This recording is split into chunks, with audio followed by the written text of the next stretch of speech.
Hello everyone, this is Jim Okrasinski with this week's lecture video. So I'm going to focus on chapter 5. I am recording the lecture video Wednesday morning. I've already looked at quite a few I already looked at a few of the first drafts, the consultation drafts. So one thing I want to emphasize that everybody has probably determined by now is that chapter 5 is all about revision and working with your first draft, all right? So sometimes we look at revision as tightening up sentences, correct spelling and formatting errors, or even working on a works cited page. But every once in a while, we will look at the expanded paragraph here or there, but we really look at revision in a holistic sense. And that really is what we want to do here in chapter 5 on the first draft of their research essay. So when I review an essay, I'm going to be straightforward with this. I'm looking at the global issues. Is there a main point? Is there a flow? How is it organized? I don't really work on a lot of sentence level issues. I focus mainly on transitions, topic sentences as we move through as I move through the essay, okay, the first draft. So one thing I want to point out here, and I'm going to try to do this without getting too much into the grade center, is I'm going to review and grade your first draft. What's going to happen here is that I'm going to put the GDoc link that I've created. I've copied your first draft. I've moved that copy into a folder, okay, in my drive, and I've commented on it. I don't want to leave it in your folder in the course drive because I want everybody to participate in the peer review without being influenced on my comments. So what you have to do is when I grade this and I issue your grade here, as you can see, I want you to review the draft. So what you have to do is grab this GDoc link here, right? All you have to do is right click on it here and copy this.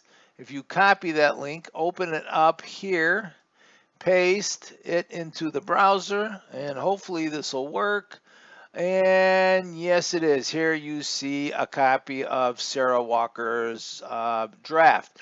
What will happen then is you will see that I do comment extensively in everybody's drafts, like so. So you want to make sure, I don't want to reveal her her comments. That's between all of us, right? So I want to make sure that everybody is aware then that we have, I should say, get to the announcements here. Okay, so I want to get to the announcements real quick page and get out of the grading section. But I want to show you, you just need to copy and paste that link into the browser. You can go right to that particular draft. I will comment extensively as much as I can on everybody's drafts, and I urge everybody to work with that link. If you have a problem, I'll email you a link, but that link, if it is copy and pasted, is great. All right, so one thing I want to point out too here is getting to where's my PowerPoint at now? There's my PowerPoint. All righty, so chapter 5, remember, it is all about revision. Okay, exercise 5.1, which is actually your discussion board number 8, wrestling with the draft. So it's really a great exercise for you to wrestle with your draft. You can do this in Google Drive by highlighting the work. Let me pull this down. Let's get to the discussion boards here.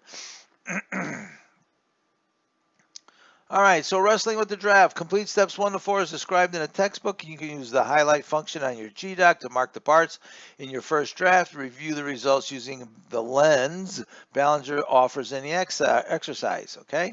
So I want everybody to work through discussion board 5.1. Look at your words compared to where you're an active author, compared to where you're using the words of others.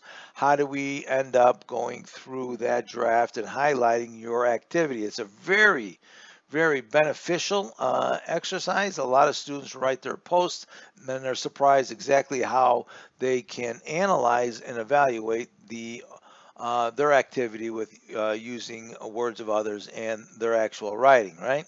So chapter 5, right? We're going to make that move from a writer to a reader-based prose, which is what the chapter talks about. Have a clear purpose, right?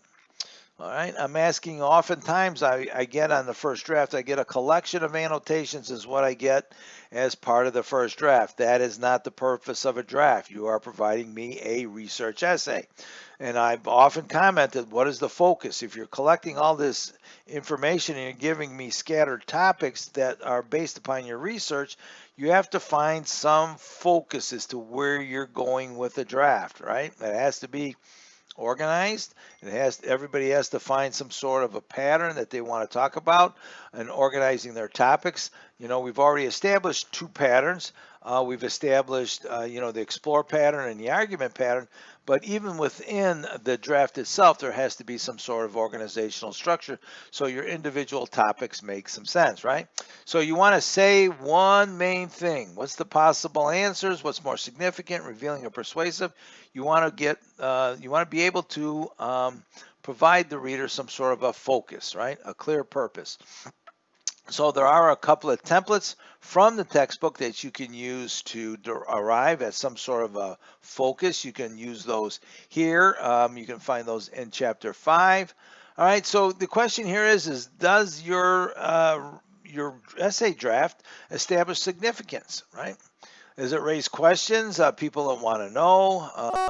Does it provide some information in a way that people have not seen the information before? For example, if you're talking about social media and mental health, well, what are some of the nuances that you were able to discover?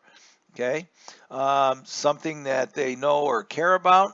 Also, it moves them emotionally or a surprising point of view. So you want to be able to answer the so what and who cares questions, or why does it matter to me in that fashion. You want to write to people, in other words, right? So the question is who are you in your draft? All right, persona is a rhetorical choice. There's 4 bullet points. If you look on page 158, they are who are you in a draft? Who's your instructor? Consider your purpose. How much does your intended audience know about your topic? And consider the genre of the research essay, right? We have to agree that the persona in this is probably less formal, very conversational. Most of the textbook, and if we looked at theories of intelligence, it's really kind of a conversational type tone. I'm not looking for a formal persona. Most of you are dealing with topics that really involve people, and they should have that conversational tone or persona to them, right? You have to find your own way of saying things and surround factual information with your own analysis. I will ask you in my comments to provide some more commentary, introducing and setting up a source a little bit more. Okay, make analogies or comparisons. Also, you want to think about scrutinizing your paragraphs. Paragraphs should transition from paragraph to paragraph, topic to topic. You want to make sure you have solid lead-ins and topic sentences around your source information, and then sufficient analysis and commentary. I think it's really important that we pull that portion together. Exercise 5.1 will help you see exactly where the words of others compared to your words, where you need to fill in a little bit more. Okay, so one observation that I've made so far in looking at some of the drafts is, in fact, that a lot of people are just giving me annotations, a collection of annotations. And that is really not a research essay. All right, so you can use the information. Okay, we do not include the qualifications so much of the authors. I've commented in a couple already. I don't need to know all of their qualifications. You can condense it. You don't have to put the titles of the articles in there. That's what the works cited page is for. You're engaging in a conversation with the author, with a human being. So have a conversation with them and choose rhetorically how to go about having a conversation directly with an author. It's a lot easier to write about something when you're having a conversation with a person as opposed to an article.